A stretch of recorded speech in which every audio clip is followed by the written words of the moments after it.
The unthinkable has happened. Russell Wilson is no longer a Seattle Seahawk. Nick Lee and I will be breaking down the shocking trade with the Denver Broncos on this latest installment of Locked On Seahawks.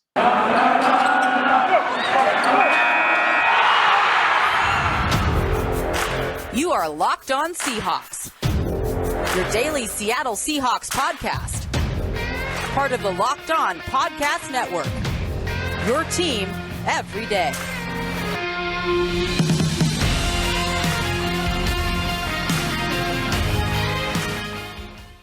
Greetings, 12. This is Corbin Smith, your host for Locked On Seahawks. Joining me for a special Tuesday episode, my co-host, Nick Lee.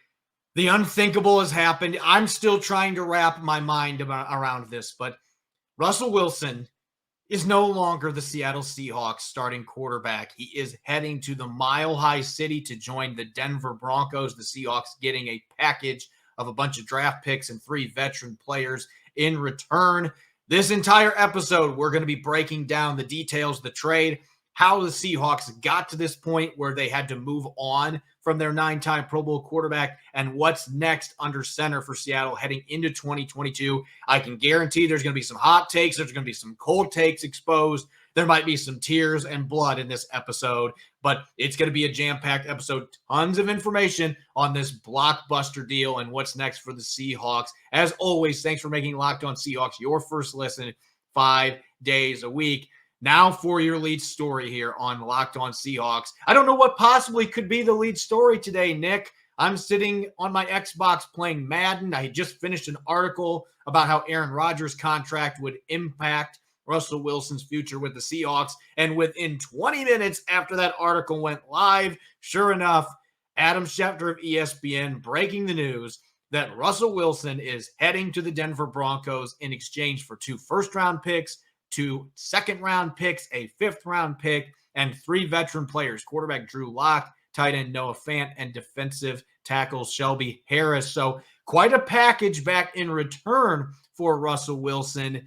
I guess the big question starting off here, though, is what in the heck are the Seahawks doing? I mean, I think all of us assumed that this was never going to happen, that there wasn't a deal there that John Schneider and Pete Carroll would sign off on. They literally told reporters last week that they're not shopping their quarterback. They were lying through their teeth. Just goes to show you, we don't know everything. And a lot of the media people, us included, we have sources, of course, and when most of the time, we can get stuff right. But at the end of the day, it's those guys pushing the red button. And those are the ones that make the decisions and can say basically whatever they want. There's no rule, against them saying they don't have to say, yeah, we're going to be trading. We have this, and this offer on the table, and we're going to pick one. And rest of they don't have to say that stuff. As far as broken the news, Adam Schefter, he broke a lot of things, broke the internet, broke some hearts, and for me, and just kind of like where what, because this is a where were you when kind of moment. What were you doing when you were playing Madden? I was taking a break from work and sitting on the couch holding my 3-month-old, just kind of calming him down. Then all of a sudden, I needed to be the one that needed to be calmed down. I needed someone to hold me, and I was crying. Someone pat my back and feed me a bottle because I was out of control. I was sitting there reading the tweet. I had to read it a few times. I don't know about you, Corbin, but I stared at the tweet from Adam Schefter for a good solid 30 seconds. Just to I was looking through his username and I saw the blue check mark, but I was like, there's got to be an extra letter thrown in there. This has to be fake. Adam Schefter and or something. I looked about 15 times and then I come to the realization holy cow, this is legitimate. And then I did some calling around. I'm like, this is real. Russell Wilson is going to the Denver Broncos. And like you said, this really is one of those where were you type moments. And I know that I'm going to be remembering the play that I had just made. I just had a 90-yard touchdown pass for my fictional quarterback that I drafted in the 2027 draft. I am going to remember that he just threw a touchdown to my Japanese-American receiver for 90 yards. And that's going to be my memory that is the day, that is the moment that Russell Wilson got traded. And it's stunning. I mean, and you and I talked about this on the show a few weeks ago. We weren't going to be stunned. You and I both knew we were going to be stunned if this actually happened. And that is what transpired. Now I think really the other question, we can wonder why the Seahawks did this, but we got to wonder what really pushed him over the edge. And there's probably two different things you can look at here. One, Russell Wilson and his agent, Mark Rodgers. We know last offseason, the buttons they were pushing, the teams that Adam Schefter, ironically, was the one that reported that he would be willing to waive his no trade clause for. They ultimately didn't make a deal. He stayed under center for last season, had a rough year. The team finished 7-10. Maybe they just were pushing more buttons than anybody realized behind the scene, like, get us out of here. Wilson needs to leave.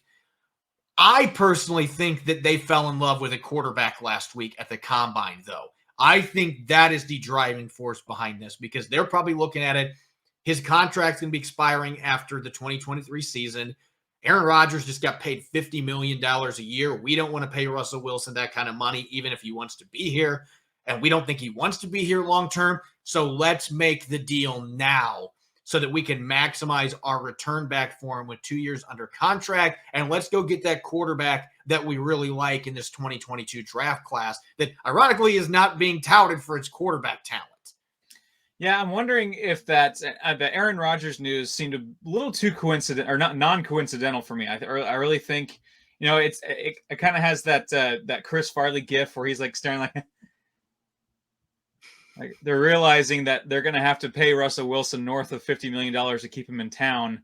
And I think maybe this is just conjecture. I don't know, but maybe they were, on the fence or they were mulling things over. And I saw that news broke and like, all right, we're not paying him 50 mil plus to keep him here. And which I understand. I even actively tweeted saying I wouldn't pay Aaron Rodgers $50 million to be honest. I mean, I just wouldn't do that. But clearly there were some things going on behind the scenes that were pretty kept under wraps. And clearly the Seahawks were at a crossroads. They were at, hey, do we want to pay a quarterback an insane amount of money that maybe doesn't want to be here long term, or and do we getting want to older too? He's getting older, or his value. I mean, it probably would have been a little higher last year, but his value will probably only go down from here with the contract coming up and just with him getting older. You might as well do it now. So it's amazing. Even just yesterday, I was at Costco, just listening to a podcast and reading through stuff. Like I'm done. I'm done reading the trades crap. It's not happening. I'm done reading all the trade Russell crap. I'm so sick of seeing that cross my timeline. It's done. I'm so sick. Of course, the 24 hours later, this is raw reaction here, folks. I mean, we didn't prepare or anything. This is a complete raw reaction. I'm still in shock. I'm still like, I've barely spoken to my wife in the last couple hours, and she's kind of giving me a little distance. She understands what's going on here. She doesn't even like sports, and she's like, "Are you serious? Why would they do that? Well, that doesn't make any sense." And I'm like, "Yeah."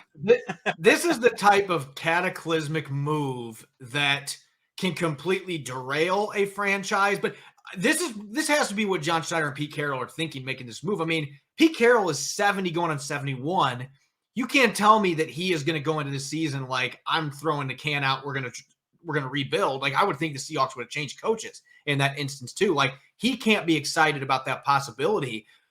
What I'm thinking is that they're looking at the rookie quarterback situation like, let's use the money we saved from trading Russell Wilson. Let's continue to build around our young quarterback, get our running game going the way we like to run the ball. Let's have a dominant defense. We got a new coaching staff on that side of the ball. Let's run it back like it's 2012 with a quarterback on a rookie contract. And, I've been waiting because I thought a team with an established quarterback might try this at some point. And now it looks like the Seahawks might be the one that are doing it, whether it was forced upon them or this is something that they volunteered to do. I mean, we know that there were reports they had interest in Patrick Mahomes and Josh Allen a few years back.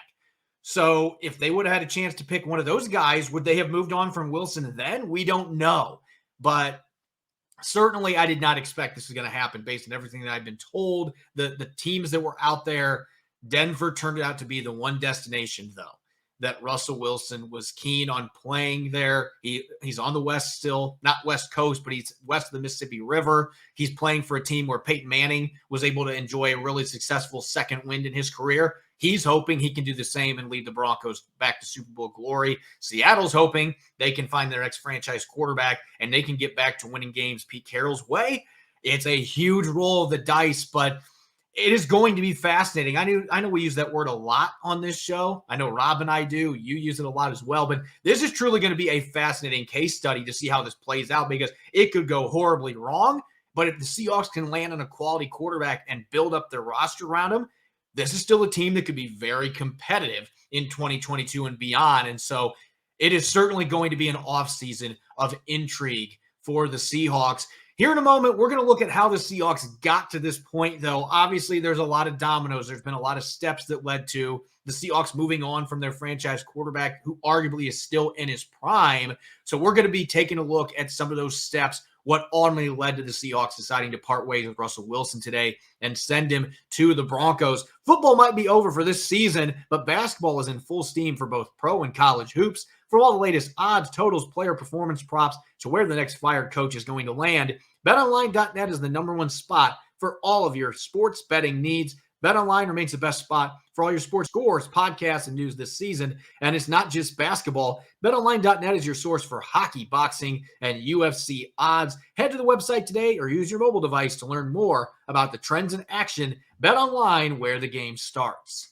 You're listening to the Locked On Seahawks podcast, Tuesday edition. I'm your host, Corbin Smith. Joining me for today's episode, Nick Lee. Russell Wilson is no longer a Seattle Seahawk, at least until he decides not to waive his no trade clause. That would be the one wrench that gets thrown into all this. But based on what I've been told, the expectation is that Russell Wilson is going to waive that no trade clause. So he's heading to the Denver Broncos. We just broke down the deal, a couple first-round picks, a couple second-round picks, fifth rounder, and 3 veteran players coming back in return from Denver to land Wilson. The Broncos get their franchise quarterback, and it leaves you wondering now, how did we get to this point? Because you and I were just talking about it. I don't think anybody thought there was any way this was really going to happen, even with the rumors that were circulating. There's not a team, there's not a deal out there that makes sense, and yet here we are. The Seahawks pull off this blockbuster deal, sending away a 9-time Pro Bowler in the prime of his career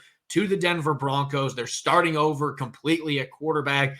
And this really feels like that this has been something that has been developing for 4 or 5 years when you consider that they've only won 1 playoff game since 2015. Yes, they made the playoffs several times, but they weren't successful in the postseason.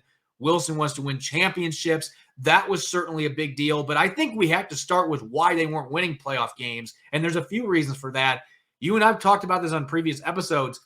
The ineptitude in free agency and the inability to add difference makers around Russell Wilson over the years, not spending bigger bucks on primetime talent, to me, that has been the biggest reason for the downfall for the Seahawks. You can look at the draft too, but spending $8 million on players like Luke Jokel, and they've made moves like that year in, year out, have not added true difference makers, true stars around Russell Wilson, and that kept their ceiling at just being a playoff team and not being a true contender, and that's frustrating for a player as competitive as Russell Wilson.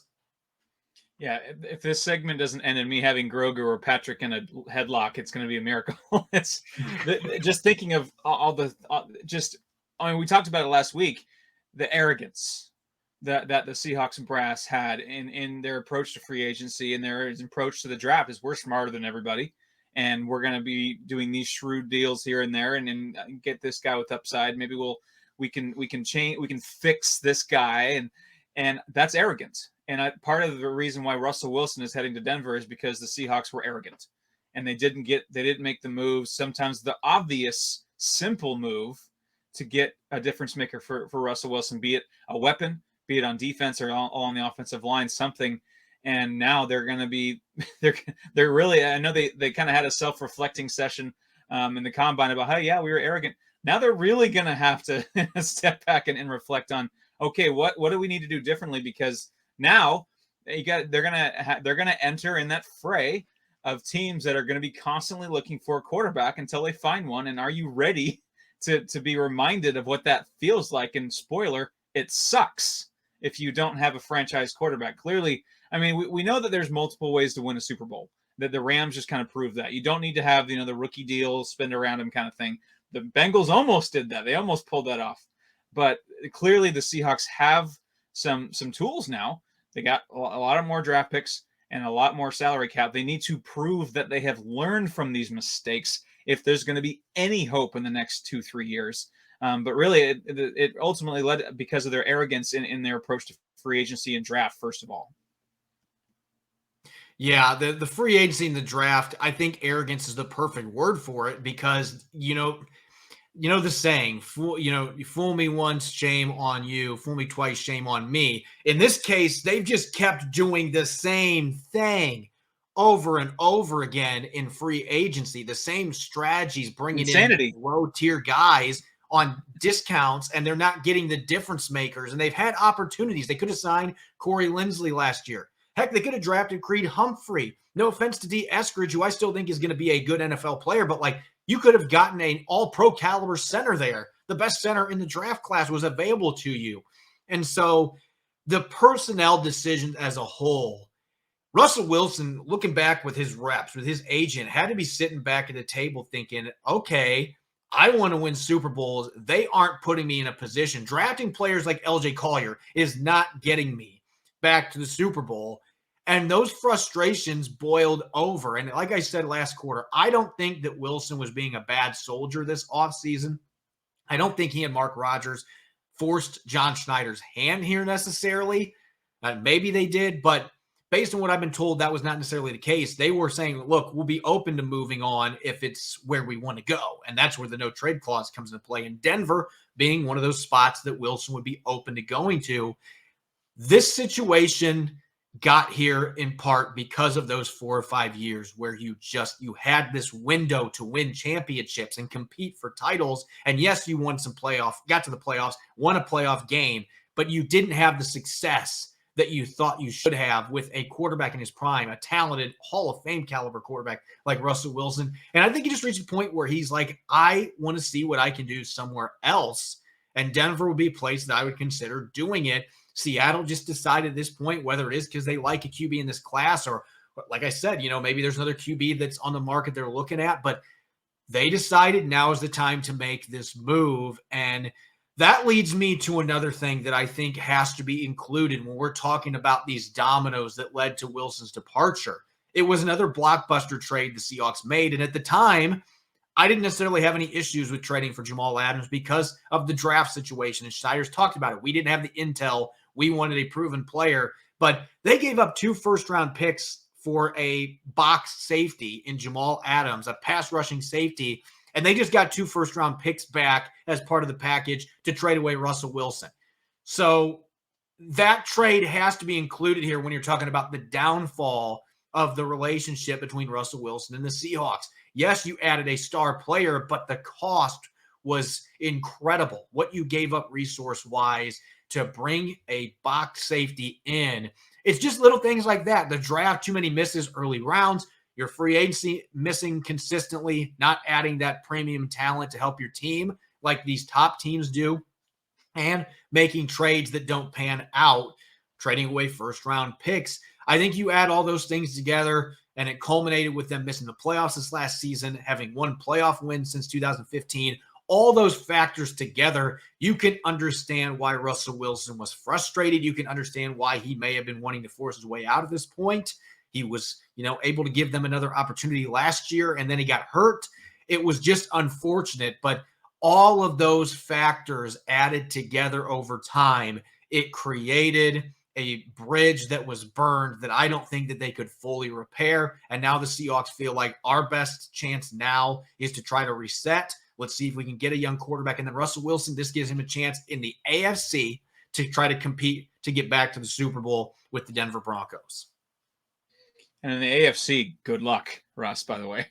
Yeah, that AFC West conference. Brutal. Division. Holy cow. He might be the second. He might, yeah, we'll talk about that another day. But just the Jamel Adams thing, I just finished rewatching all the Harry Potters. And Dumbledore referred to Voldemort as a younger kid, as he's the guy that made all the wrong choices. And this moment here was because the Seahawks, time and time again, made all the wrong choices. They really did. And, Jamel Adams is a fine football player, and he could still turn out in Seattle to be a Pro Bowl safety, and that's great. But when you just mentioned that the Seahawks gave up 2 first-rounders for Jamel Adams, and then obviously they got a bit more than 2 first-rounders, but of the first-round picks, they got 2 in return for Russell Wilson. That made my stomach turn a little bit. And I know they got more than that, but just I really wish I know we can dive into this later. I really wish they would have gotten maybe a third and it moved it around to where they can get a third first-round pick somehow. But yeah, the Seahawks time and time again had chances to keep Russell Wilson, to make him happy, to bring playmakers with him, or to build around him, and they just didn't do it. They didn't do it, and now this is where we're at. Now that leaves me to wonder, and I'm sure you're wondering the same thing. I'm sure our listeners are wondering the same thing.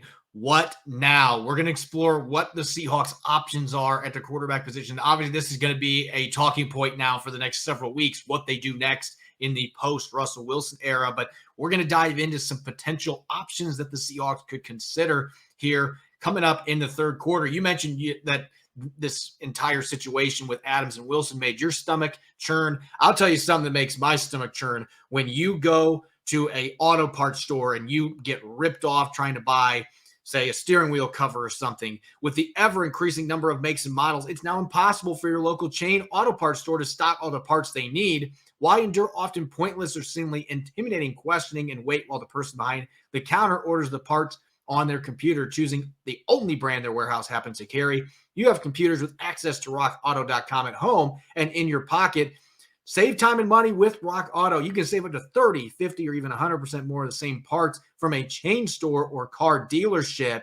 Rock Auto is a family business serving do-it-yourselfers for over 20 years, and their prices are reliably low for every customer. Go explore their easy-to-use website today to find a solution to your auto parts needs. RockAuto.com. Visit it right now and see all the parts available for your car or truck. Right, Locked On in there. How did you hear about us box? So they know we sent you. Amazing selection, reliably low prices, all the parts your car will ever need. RockAuto.com. You're listening to the Locked On Seahawks podcast, Tuesday edition. This is your host, Corbin Smith. Joining me for this special edition show, my co-host, Nick Lee. Russell Wilson, no longer the quarterback of the Seattle Seahawks, heading to the Denver Broncos in exchange for a couple first-round picks, a couple second-round picks, a fifth-round pick, and 3 veteran players. We've looked at what led to this trade. We've broken down the deal and why the Seahawks may have felt now was the time to make this trade and move on from Russell Wilson.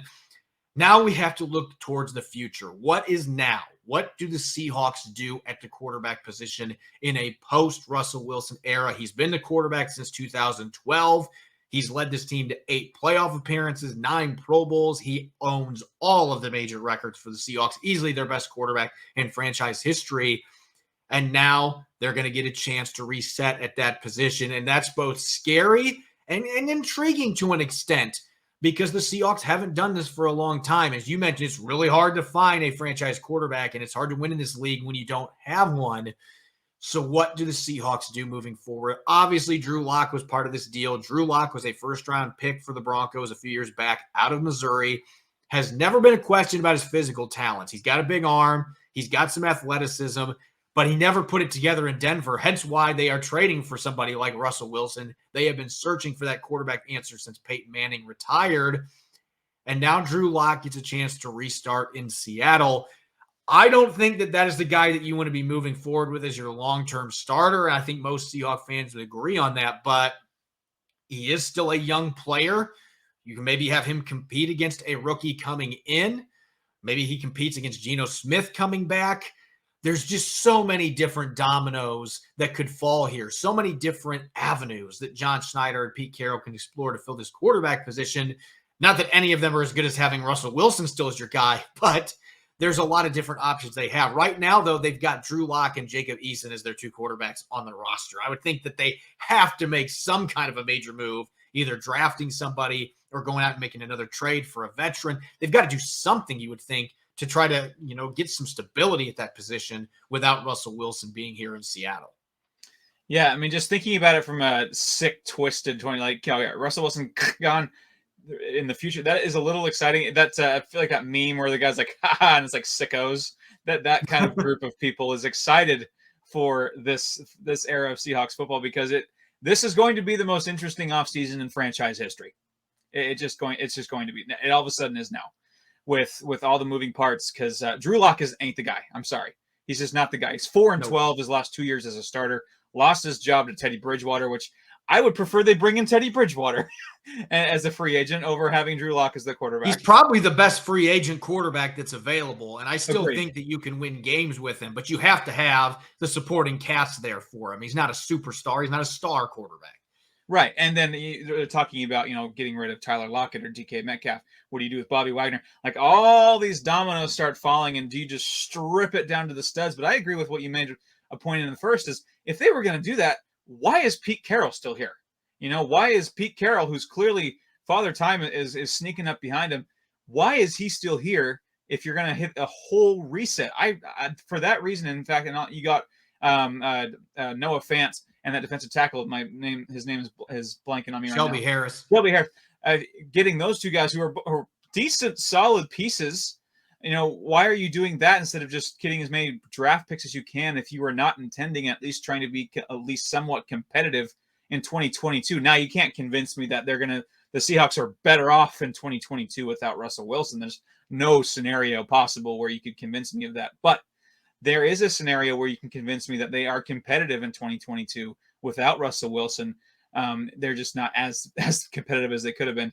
I am not a fan of this draft class. I just am not. I know that we're going to try to convince ourselves that Kenny Pickett or Malik Willis or Matt Corral is the guy, that we're going to try and convince ourselves that they're going to be perennial Pro Bowl quarterbacks. And there's a reason why I'm a state worker doing this from home and not a millionaire Seahawks executive. Maybe they know something that I don't. But I'm not a huge believer in this draft class. Now, Malik Willis can turn into a fine quarterback. He's probably the one, if I had to pick a quarterback in this draft, he's probably the one I'd be the most excited about. But even then, talk about a wild card. He could, we were talking before the show, he could turn into, a superstar, or he could turn into Keely Smith. There's this huge spectrum. We just don't know about this class. And it's just hard for me to get excited about this draft class and all the picks the Seahawks have. What are they going to do? Do they just go with an offensive tackle and a cornerstone piece to build around a future quarterback with that number 9 pick, or do they shuffle things around? What I'm curious about, I think they're going to draft a quarterback in the first round this year. Like I said, I think that this deal moving Wilson was spurred by the fact that they had a quarterback last week. And maybe it was earlier than that. Maybe there's been a guy they've had on their radar all along, like, that is our next quarterback, and we're going to draft him. We're going to move into the top 10. We're going to go get that player. I'm convinced they are going to do that. But what if they just threw everybody off and they drafted Sauce Gardner, the superstar cornerback out of Cincinnati? Go get that prime Seahawky corner that's got length and is a shutdown guy. And then they use their other picks to just completely overhaul the rest of the roster. And then maybe they sign Teddy Bridgewater, or, maybe they go out and make a trade. Deshaun Watson is still a name that might, maybe you can trade your 9 pick for that. I don't think that's going to happen. I wouldn't advise it with his legal situation. But again, all avenues are on the table. If you don't pick a quarterback in that first round, maybe somebody like Desmond Ridder is still there when you're up with pick 40. Desmond Ridder could be a solid NFL QB, and you're not using a first-round pick to get him. That's a possibility. You don't pick one then. Maybe they're looking towards next year when you can get one of the really good quarterbacks supposed to be coming out in this next class. But then what does that mean for 2022? Again, you're rolling the dice. You got a 71-year-old coach. I mean, that can't be the ideal situation for him to try to, win football games with a team that has just a space holder at quarterback. I just can't see that without having a young guy that you can turn to. So, yeah, there's a lot of moving parts here. There's a lot of possibilities. This is not a great free agent class with quarterbacks. You're not going to be going out and getting Aaron Rodgers with that big deal in Green Bay. They're certainly not going to be prying him away from Green Bay. So I don't know what the answer is at this point of the quarterback position. The Seahawks certainly now are going to have to figure that out. And I would think before you trade Russell Wilson that you have a general idea what your game plan is going to be, and you weren't just winging it, dealing a player of that caliber. But, got to believe that there's a guy or two in this draft class that they were sold on meeting with. Matt Corral, there's a picture going around on social media, him and Pete Carroll chatting in the stands in Indianapolis. Maybe that's the guy that they like. Maybe it's Malik Willis, who I was told they visited with. Maybe they really are intrigued by his physical tools. Or maybe it's a guy like Sam Howell, who is an athletic running quarterback that's got a big arm and kind of got hurt by the lack of supporting cast his senior season. Those are the kind of players that I could see them looking at. If there's somebody that really stood out to them, I would think that had to be one of the driving forces behind this. Because why would you trade your quarterback without a general idea? Like, there's a guy I can go get. You know what I mean? Yeah, that makes a lot of sense. It does. It doesn't make me feel very much better, but I'm not looking to, I want to ease your pain, Nick, but I think everybody in Seahawks Nation is probably feeling the same way, wanting to crawl into a fetal position. But yeah, I get the sentiment of the timing is just very interesting to me. The Aaron Rodgers deal, the week after the combine. And I think that there's some things there. And I agree that there probably is a quarterback in this draft that they like. And, Russell Wilson was 75th overall. So what do we know, So there's going to be some moaning and groaning for sure with Seahawks land if they are intending on finding their franchise quarterback in this year's draft. If just off the script here, if I have to pick a route to go, I would like to see them find a cornerstone impact player at number 9, not a quarterback, whether it be a tackle, defensive playmaker, corner, whatever, what have you, and then try to make it work with a veteran quarterback like a Teddy Bridgewater, and see where and maybe Drew Lock and Teddy Bridgewater, they can compete. They go from Denver competing to Seattle competing with each other, or they take a younger quarterback like a Desmond Ridder in the second round, things like that. But I would prefer, if we have to do this, to build around a really premier blue chip draft pick, non-quarterback at number 9, and see what they can get from there. And then maybe run it back in 2023 with a better quarterback class and see what you can get there. Yeah, the risk is, what if you end up being good in 2022 somehow, which Pete Carroll has won with average quarterbacks before, or at least has had a competitive team. We've seen him do that. So you play yourself out of being able to get somebody like Bryce Young. That's the risk that you run. Of course, they could go out and be a 2-win team this year, and then you're guaranteed to get Bryce Young. I just can't see Pete Carroll wanting to do that. Like that, to me, Pete Carroll and John Schneider, like I mentioned, they're going into this thinking, why not run it back like 2012? Always compete. Yeah, they're going to be doing everything they can to be competitive. There's no way Pete Carroll's going to just roll a season at this stage of his career. And the Seahawks, I think, would have moved on from him if that was going to be the game plan. So I don't know what they're going to do. If it's going to be, we're going to give a rookie quarterback a run here, give him a chance to compete against Drew Lock. If he beats him out, great. And if Drew Lock beats him out, then we'll see if Drew Lock, a former first-round guy, can be the guy. Or maybe we sign a veteran free agent to compete. There are going to be moving pieces here, and there's a lot of different paths that this could take. And, the one thing that we know won't be happening is you won't see Russell Wilson back under center this year, unless, of course, he decides, you know what, I have a no-trade clause. I decided I don't want to do this, which, again, I don't think that's going to happen. I expect this deal is going to be made official very quickly, and the Seahawks are going to officially be in quarterback purgatory, and they're going to have to figure this out. We're going to have a lot more time as this offseason unfolds now to continue diving into this.